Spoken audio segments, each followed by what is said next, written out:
Yo creo que hay una pregunta importante que uno se debe hacer y es la cuestión de que muchas personas dicen, bueno, yo escribo para mí.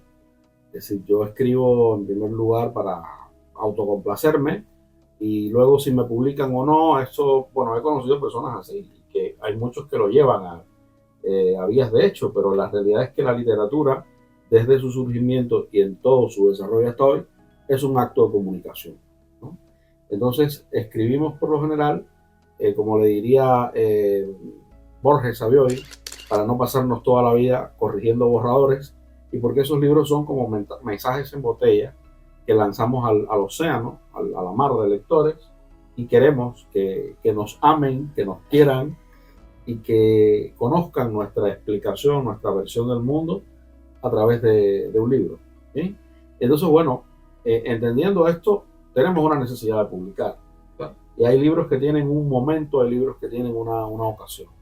Pero hay que hablar también de qué es lo que está pasando ahora mismo. Es decir, el mercado está en un momento de reinvención, en un momento totalmente distinto al momento en que el talento por el talento valía, ¿verdad? Yo tengo la tesis personal de que hoy por hoy García Márquez, si no hubiese tenido, si no tuviese hoy las influencias que tuvo, probablemente Cien años de soledad hubiese sido un libro que lo hubiese tenido que autopublicar. ¿Por qué razón? Porque este mercado está enrarecido por muchos motivos. Uno de esos motivos es el hecho de que hay una superproducción textual a nivel universal, ¿no? Esa superproducción que la estimuló en gran medida la pandemia, 2 años donde todos estuvimos prácticamente encerrados, donde mucha gente que antes no tenía tiempo para escribir, ahora se encontró en una circunstancia propicia, por así decirlo, y comenzó a escribir. Y entonces, pues bueno, hay un montón de textos de pandemia que todavía están por ahí dormidos en gavetas. ¿Y qué pasa con esto? ¿A dónde voy? Los tiempos han cambiado mucho desde los años 60, esto que hemos llamado el boom latinoamericano, donde grandes autores de la literatura latinoamericana se dieron a conocer fundamentalmente a través del mercado español, donde valía, claro, las conexiones siempre han valido, eso hay que dejarlo claro, pero donde valía por sobre todo el talento de autores como Julio Cortázar, como Carlos Fuentes, como Gabriel García Márquez, que tuvieron, bueno, la suerte de contar con una grandísima agente literaria como fue Carmen Balcells. Pero quiero decir con esto que era una época donde usted iba a un editor con un manuscrito, se iba recomendado mejor, pero si ese manuscrito valía, pues había un gran cúmulo de posibilidades de que usted tuviese una oportunidad editorial y ahora no es así. Y ahora no es así.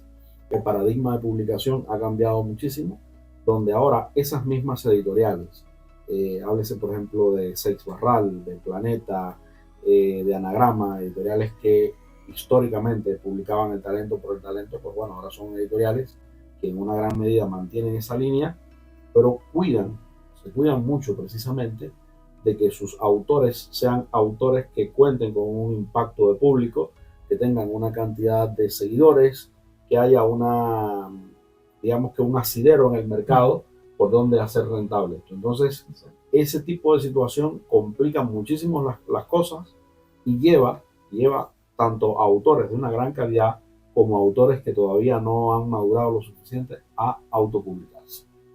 Eh, bueno, voy a meter la cuchareta ahí. No sé si me toca a mi compañero con tertulio, bueno, pero voy a meter la cuchareta y yo concuerdo plenamente contigo con lo que dices de que si Gabriel García Márquez hubiera estado en estos momentos, le hubiera tocado hacer una autopublicación de 100 años de soledad. Pero lo interesante de los tiempos, de los años 60, del boom latinoamericano y obviamente del hecho de que los escritores pudieran tener un acceso en ese entonces a editoriales y a editores por el talento. Exacto. Y la muda que ha existido ahora, que existió y la democratización, por decirlo de alguna manera, del mercado editorial nos ha dado cosas positivas y cosas muy negativas. Empezando por el hecho de que anteriormente es real que triunfaba el talento, que eso es una cosa muy importante. Y ciertamente se quedaban muchas personas al margen de ese triunfo, o muchas personas le costaba llegar a ese acceso, pero bueno, eran los mecanismos de ese momento. Ahora, la democratización que existe ha sido gracias a ciertas ciertas estrategias. Podemos empezar hablando de, por ejemplo, de la mal llamada, no sé si vilipendiada, no sé ni cómo categorizarla, pero la aplicación red social Wattpad, que es, vaya, yo diría que el entorno perfecto para escritores que deciden publicar ahí su primera obra o publicar entradas.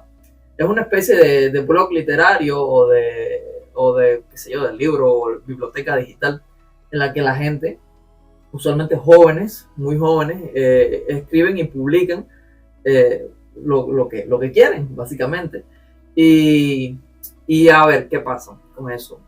Si bien ha dado paso a que la gente tenga acceso y que la gente pueda distribuir sus cosas, se siente como que también se publican muchísimas cosas malas.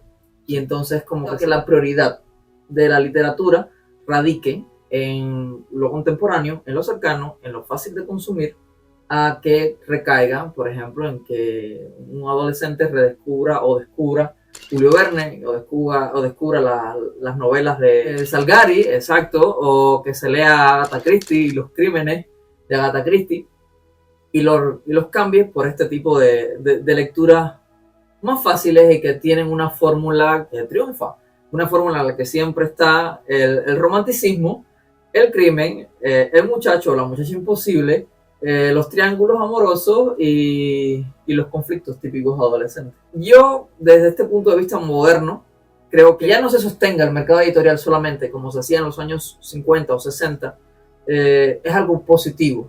Da apertura a que más personas tengan acceso, pero sucede lo que decía, que ya no es solamente el talento por el talento, pero más o menos recuerda muchos casos de autores modernos que han triunfado por el mero hecho de tener una base de seguidores en redes sociales que las editoriales saben que van a tener un triunfo, es decir, mínimo van a vender 1000 ejemplares, mínimo, y por ahí se cuelan.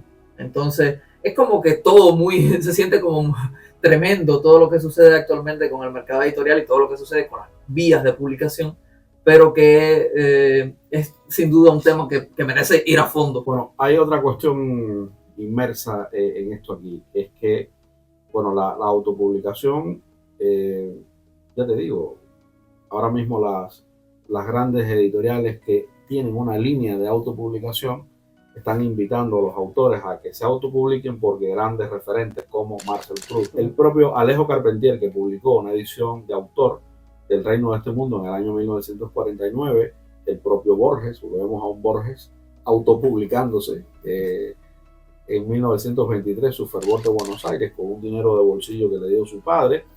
Entonces, bueno, las grandes editoriales que tienen estas líneas para captar clientes, pues sencillamente dicen, bueno, si Borges es Borges, y Marcel Proust, y Alejo Carpentier, y William Faulkner, que es William Faulkner, se autopublicaron y sacaron ediciones de autor en su momento, ¿a qué aspiras tú que no eres ni Borges, ni William Faulkner, ni